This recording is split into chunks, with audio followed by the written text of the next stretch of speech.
Madame, Monsieur, chères téléspectatrices, chers téléspectateurs, je voudrais vous parler aujourd'hui d'un sujet, à mon sens, important, dont la publicité a envahi les écrans de télévision. Il s'agit de la voiture électrique qui, à terme, doit remplacer les véhicules à moteur à explosion que j'appellerai, dans la suite de mon propos, voiture thermique. En effet, la question climatique constitue une urgence absolue, compte tenu des répercussions engendrées par les activités humaines.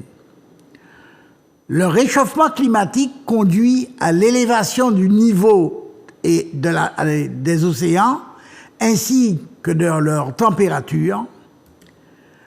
Cela peut accroître le nombre et la violence des cyclones, cela peut modifier les courants océaniques et le climat de la planète. La réduction des rejets dans l'atmosphère des gaz à effet de serre, c'est-à-dire des gaz qui réchauffent la température de la Terre, est devenue un impératif.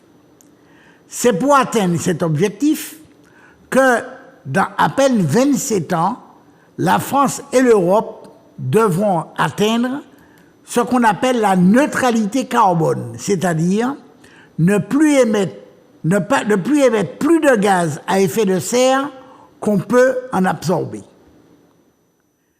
Dans ce cadre-là, il y a quelques mois, les députés de l'Union européenne ont décidé l'interdiction de la vente des voitures thermiques neuves à partir de 2035, c'est-à-dire dans 12 ans exactement.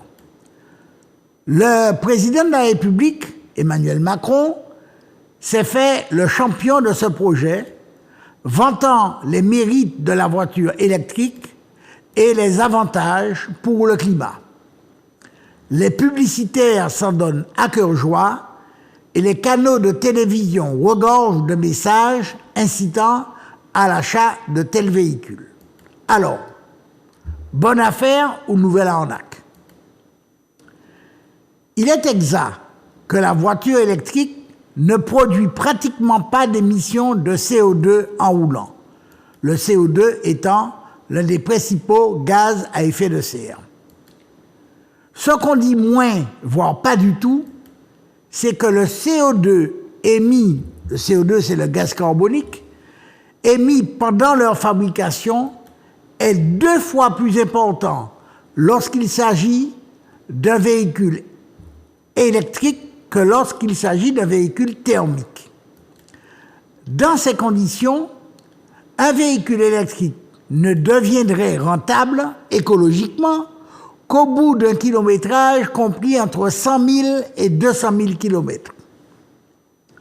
En outre, la fabrication d'un véhicule exigeant de l'électricité, la quantité de gaz carbonique émis dépend de la manière dont on produit cette électricité.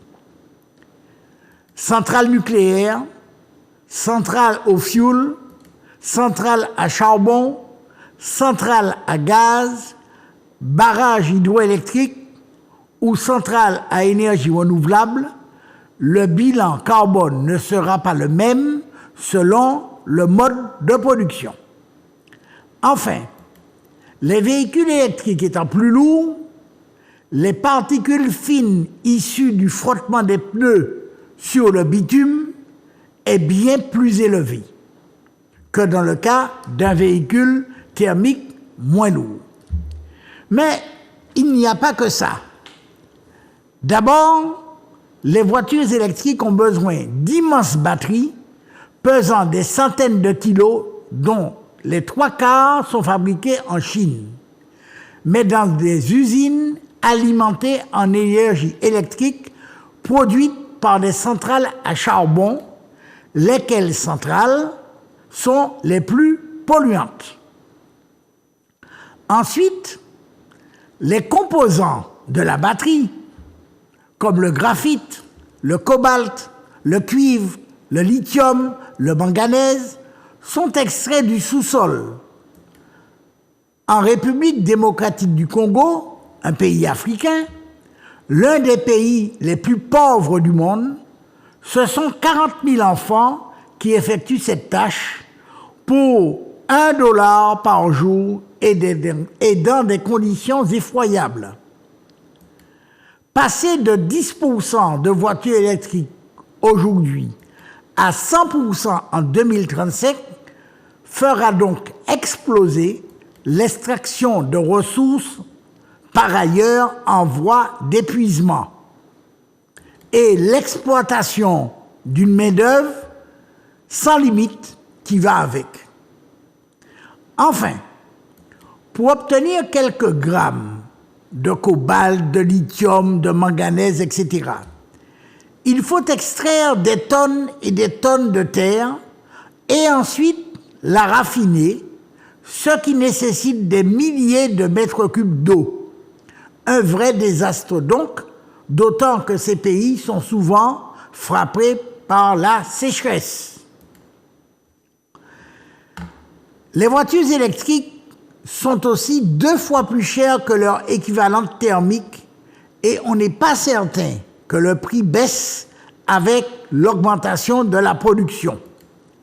En effet, tout dépend de la batterie et des ressources qu'elle utilise.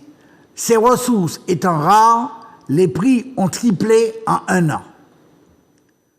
Autrement dit, cette industrie ne peut pas exister sans engendrer des destructions à la fois sur le plan écologique et sur le plan social, ce que gardent bien de dire les publicités vantant les mérites de la voiture électrique.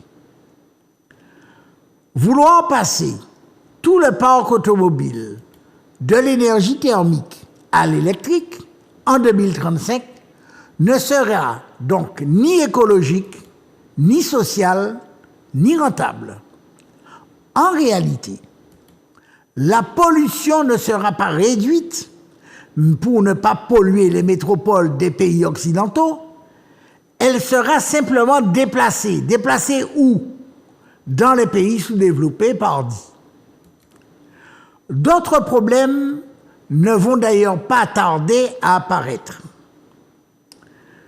Quoi qu'il arrive, puisque tous les possesseurs de véhicules électriques devront recharger leurs batteries sans doute au même moment, il va falloir surdimensionner toute la production électrique ainsi que le réseau, installer des bornes électriques et faire passer des câbles capables de supporter les surtensions que nécessitent les recharges rapides.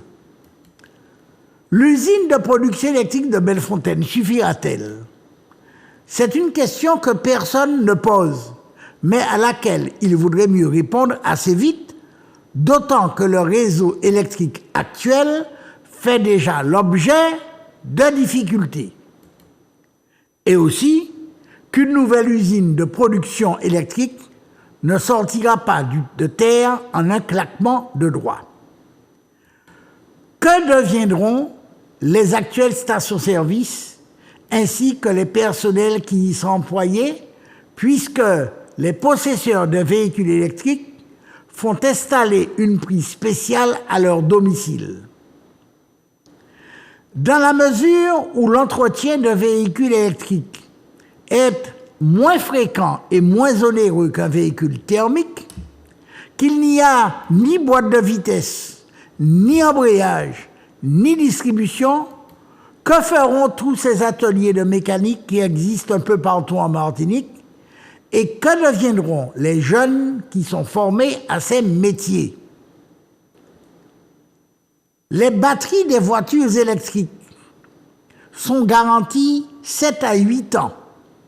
Au-delà, leur remplacement coûtera 8 à 12 000 euros. Quelle sera la valeur de la revente d'un tel véhicule? L'acheteur acquérant un véhicule d'occasion s'exposant à une forte dépense. Quid du recyclage des batteries dont la durée de vie est très liée à l'usage du dit véhicule? Alors, bonne affaire ou arnaque? À chacun d'y répondre. Ce qui est certain, c'est que les gagnants seront les actionnaires des constructeurs automobiles à qui on offre ainsi un formidable marché et des bénéfices en pagaille. Le vrai problème, c'est le mode de vie qu'on nous vend et qui justifie qu'on ait un réseau de transport centré sur le véhicule individuel. Pourtant, on pourrait parfaitement faire autrement. Moins utiliser la voiture individuelle en adaptant les transports en commun aux lieux d'activité et d'hébergement.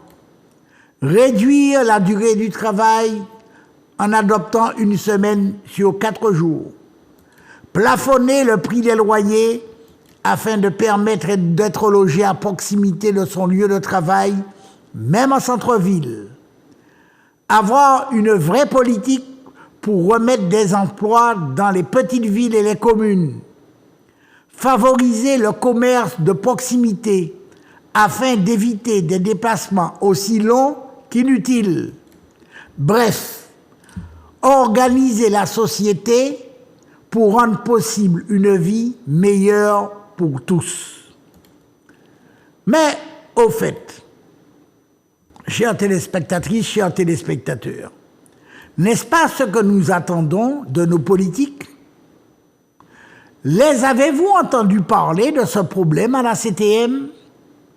Et puisqu'il y a des élections sénatoriales, que disent les candidats à ce propos? A priori, rien. On ne parle que du créole. Merci.